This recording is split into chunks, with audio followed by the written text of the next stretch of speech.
こんにちは、マーさんです。さあ、今日は Ryzen 9の 7950X という新しい CPU のレビューしたいと思います。AMD の Ryzen 9ですね、7000シリーズ。2022年の9月30日の19時から販売開始されました。私はですね、2022年の10月1日、翌日になってからですね、これ手に入れました。どうせ買うなら 7950X という、最上位モデルということで、CPU コア数16、スレッド数32というものを購入いたしました。これ先代の、5950X と、コア数、スレッド数は一緒ですけれども、アーキテクチャ全4というものに、変更されていまして、なかなかスピードアップ、パワーアップしていると。発熱も結構すごいなんていう前評判ありましたけれども、これがどんな感じになっているのかちょっと試してみたいと思います。ということでですね、これがパッケージ AMD Ryzen 9 7950X ということで、結構ね分厚いパッケージですよね。さあ開けてみると、さあこんな感じで、実際に CPU が入ってるのはちっちゃい部分で、こんな感じでCPU に切り欠きみたいのが入ってるんですよね。これが特徴で、今回から変更になってます。 LGA1718 1718ピンなのかな。でね、インテルと同じように、マザーボード側にピンが生えてる形に変更になりました。おい、なんだよこれ。緩衝材がですね、ウレタンで、ほぼウレタンみたいな箱の大きさがでかいだけっていうね。はい、じゃあ気を取り直して、マザーボード、今回はですね ASUS の、ROG クロスヘア X670E G って読むのかな、 G インか。これを使います。発売日に発売された中でですね、唯一のマイクロ ATX のマザーボードだったので、これ買いましたというところです。でやっぱり ROG なんでね、付属品いっぱいついてますよ。こんなねかっこいい M.2 をつけるパーツもあります。はい、では、ROG クロスヘア見ていきましょう。でまずバックパネルですね。こんな感じになってます。リセットスイッチとかもついてますね。でマザーボードの上の方、8ピン2つ CPU に供給するプラグついてます。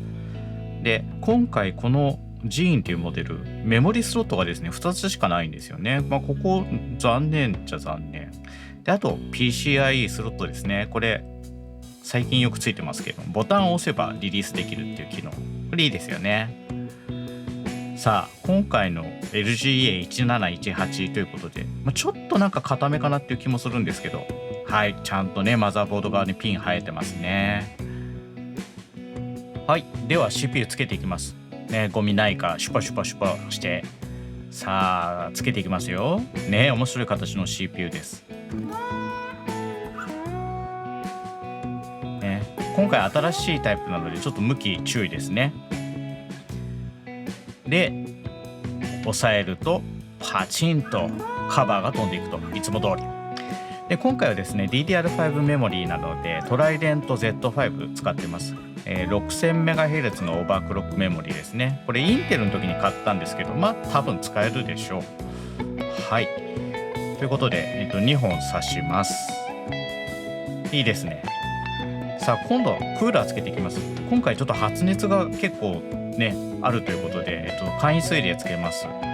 でまず、ここので今回ねバックプレート外れないんですよ。なんで要注意です。別部品になってるやつはねつけらんないかもしれない。今回 H150 エリートというコルセアさんのモデル使います。これ 360mm の簡易水冷ですね。で、AM4 用のスタンドオフのピンつけます。AM4、AM5 一緒らしいんで、これでいきますと。で CPU の上きれいに拭いて、さあグリスはですね MX5 グレスを使いますね。結構ビビってるんで MX4 をいつも使ってるんですけど、今回5を使ってますね。さあでこれこんな変な形してるんで、なんかどうやって塗ればいいかなと思って、いつもヘラなんか使わないんですけど、ちょっと丁寧に塗ってみた結果、綺麗に塗れなかったっていう、こんな適当な感じでいきます。はい、ということでネジをねつけていって、これあんまり強くつけるとねいけないんですってね。今回手だけで締めましたよ。さあベンチ台に乗っけていきます。かっこいい気がするな。これなかなかかっこいい気がするな。最近の ROG のモデルって結構なんかそうこういう風にね意外と光るところがあるかなと思いきや光らないんですよ。そんなに光らない。そうROG のマークのところ光らないんですよ。でそう横のところはなんだろうスリットになっているそこの部分だけが光るね。こんな感じで意外とおとなしい光り方です。というわけでね起動しました。いつも通り ROG のかっこいいねマークが出てきて F1 を押してセットアップに入ります。でサクッと日本語に変換ですね。はい。でこれ初期 BIOS なのでちょっとこの後アップデートしました。はい。日本語に変えて、でこれオーバークロックメモリーなので、エクストリームツイカーに移動してここのですね、これで DOCP を選ぶとちゃんと XMP を読んで、6000MHz になりました。はい。でとりあえずですね一番最初は変えるとこそんなないかなと思います。であとは Q ファン設定ですね。今回は AIO をつけてるのでCPU ファンつけてないですと。で CPU ファンつけてないとエラーになっちゃうのでここで設定してですね無視しますということにします。でとりあえず Windows インストールしてシネベンチを回してみましたね。シネベンチ R23 爽快ですよこれ。ただね温度はやっぱり高い。100度はいかないんですけど95度ぐらい、 360mm の簡易水冷で95度ぐらいですね。ででもやっぱり早いです。でスコアがだいたい36000ぐらい、36000から37000ぐらいですね。でi9 の 12900K がだいたい2万いくらでしたっけ、2万7000ぐらいなんでもう1万ぐらい差があるわけですよ。ね、すごいですね。いやーすごい。で温度もねすごいんですけど、12900K もなかなかすごかったんであれ見てるから、95度か、そうかみたいな感じにはなります。ただねライゼンといえば低電圧化ですよね。ということでこのまま使うのはちょっとなんかもったいないなという気がするのでちょっとだけいじってみましょう。で今日の裏テーマはですね実は 360mm の簡易水冷で冷えるのは当たり前ということで 240mm の簡易水冷で使いましょうっていうのが私のテーマです。はい、ということでね電圧をちょっと下げます。エクストリームツイカーで、コアボルテージのところをオフセットモードにしてマイナスを選んであとはどれだけ下げるかというところですね。今回はこの画面上はね 0.05 というものを入れたので、だいたい 1.394 から 0.05 引いた値が、設定されるっていう感じになると思います。これを、どんどん変えていって、どのあたりが、一番美味しいか一番発熱が少ないかみたいなところを、チェックしていきたいというふうに思います。はい、では、Ryzen 9 7950X のシネベンチ R23 のスコアを見ていきたいと思います。条件はですね、360mm の簡易水冷を使っていますね。冷却は簡易水冷でやっていくと。で、一番上の値デフォルト値ですね、こちらでやった場合が 37,642 点でインテルの、12900K でやった時がだいたい 27,000 点ですのでねスコアにして約1万の差があるってとんでもない差ですね。はい。で、そこからだんだんですね電圧を下げていくというところで、2行目のところは、0.05V 下げたところで、点数ほぼ変わらず 0.075 下げてもほぼ変わらずというところですね。でマイナス 0.1 したところでやっと、若干下がる 36,844 点になるというところです。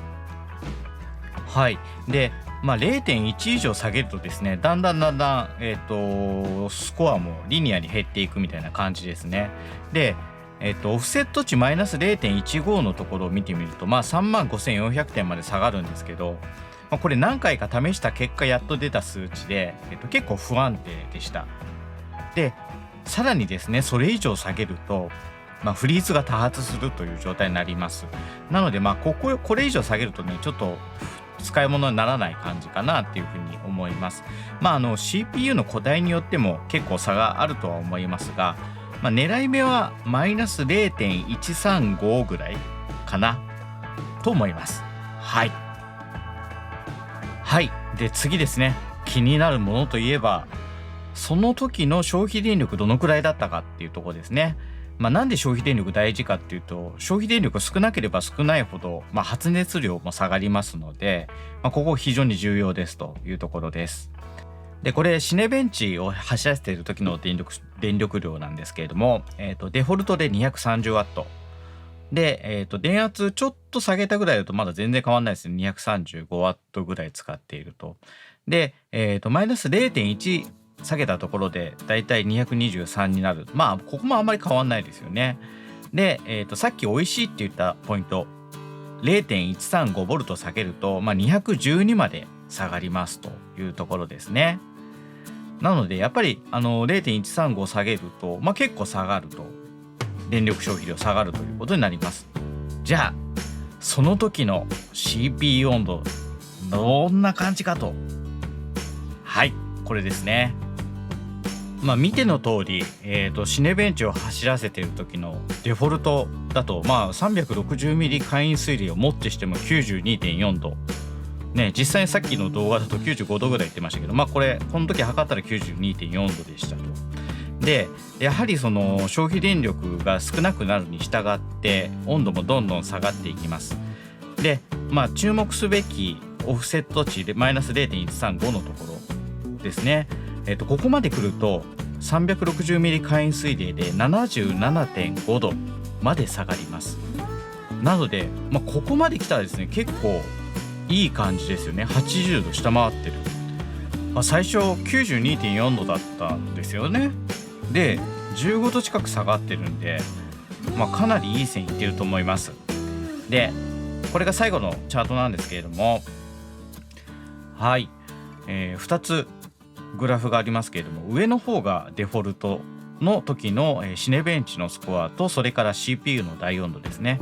で、下の方が 0.135V 下げた時の、シネベンチのスコアと CPU の大温度です。で、これ結構分かりやすくて、シネベンチのスコア、0.135V 下げたとてたった 6% しかねスコア下がってないんですけれども、温度に関して言うと 92.4 から 77.5 って、パーセンテージで言うと 16% も下がっているね。点数は 6% しか下がってないのに温度は 16% も下がったというところで、いや、停電扱っていうのはこれほどね威力があるかという感じですよね。スコア確かにね絶対値自体はちょっと下がってるんですけれども、 6% 下がったとしても 12,900K をね、それでも8000ぐらいは上回ってるっていうところで、もうこれはねやる価値大ありだと思いますよ。というところで、裏テーマの 240mm 会員水冷で使えるっていうのがね、これ見えてきたんじゃないでしょうか。はい、というわけでですね、マイクロ ATX のマザーボード、ちっちゃいから360mm 会員水冷じゃなくてね、どうせなら280か240でね使いたいですよね。私240が好きなんで、これコルセアさんの 240mm の会員水冷ですけども、これを使ってですね冷やすことができるかというのが実はこの動画のメインテーマでございました。メインテーマ、裏テーマね、テーマでした。はい、ということで、ファンはねちょっとノクチュアのファンに変えましたけれども、これを使って実験してみたいと思います。はい、ということで 360mm の会員水冷外します。グリスちゃんとねついてますけれども、そう、今回皆さんね多分気になると思うんですよね。変な形の切り欠きのところにグリスがたまんないかっていう問題、その問題あるのかどうかわかんないんですけれども、さあどんななってるか。はい、見事にねこんな感じでグリスちょっとなんか挟まっちゃってる、はみ出ちゃってますよこれね。これちょっとどうにかしたいですよね。なんかどうにかなんなかったのかなこの形。はい、というわけでね、爪楊枝とティッシュを使って取っていきますけれどもね、ちょっとめんどくさくってもう全部取りきれなかったというのが正直なところ。はいでね、もう一回今度は 240ml の簡易水でつけました。これコルセアの新しい製品なんですよね。液晶がついてるんですよね。かっこいい。かっこいいですね。26っていうのはこれ冷媒の冷却水の温度ですね。はい、ファンも回り始めました。はい、ということで、これコルセアの IQ の画面ですけれども、設定としてはですね、ファンそれからポンプともにもう最速設定しておきます。でこれで、240ml の簡易水冷で先ほどの 0.135V をオフセットしたもので冷やせるかどうかという実験です。はい、ということでもうですね 240ml のところはもう結論から言いますと一番下の値ですね、0.135V をオフセットして電圧低下させると 79.6 度でシネベンチを乾燥したというところですね。まさかの 240ml の簡易水冷でも80度切ってるというところで非常に素晴らしい結果がね出ました。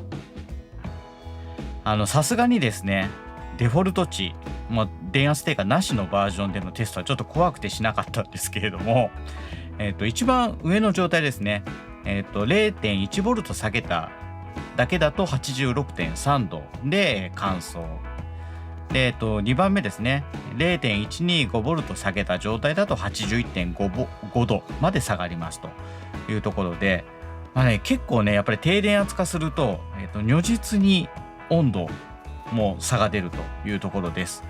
で、このマザーボードマイクロ ATX なので、ちっちゃいケースにね入れたいんですよ。でそれなら240ml の簡易水冷だろうということで、これ皆さんにとってはもう朗報だと思います。 7950X でこんだけ冷えるんで他の CPU だったらもっとね温度下がりますよ。はい、ということで本日の動画のまとめです。Ryzen 9の 7950X、 もうこれはねやっぱり異次元のパワーだともうこれは認めざるを得ないと思います。で、デフォルトだとやはり発熱量が多いっていうのはこれは否定できない事実です。でただ低電圧化することで、性能を維持したまま温度を下げるということが可能です。実際にねこの動画で実験した通りですけれども、360ml の簡易水冷だと、95度デフォルトだといきますが、低電圧化することによってですね 240ml の簡易水冷でも80度切ることが可能ということで、自分の欲しい性能と、それから、バランスですね、ここら辺を見極めながら、低電圧化するというのが一つの使い方かなというふうに思います。でついでにね言いたいことがあって、もうこのご時世円安それから物価高といろいろ重なってるんでしょうけど、値段がね高いのはもうこれはどうしようもないんですかね。これはもうひどいですよ。この CPU とマザーボード合わせて20万コースっていうのは過去になかなかないパターンだと思うんですけれども、安くなることはあるんですかね。どうなんだろう。マザーボードがX 系じゃなくて B 系のマザーボードがですね出ればまたちょっとマザーボードの値段は安くなるかもしれないですね。はい。でもやっぱりこのパワーはすごいですね。はい。ということで、本日の動画はこれで終わりです。最後までご覧いただきましてありがとうございました。もしよければいいねボタン、それからチャンネル登録よろしくお願いいたします。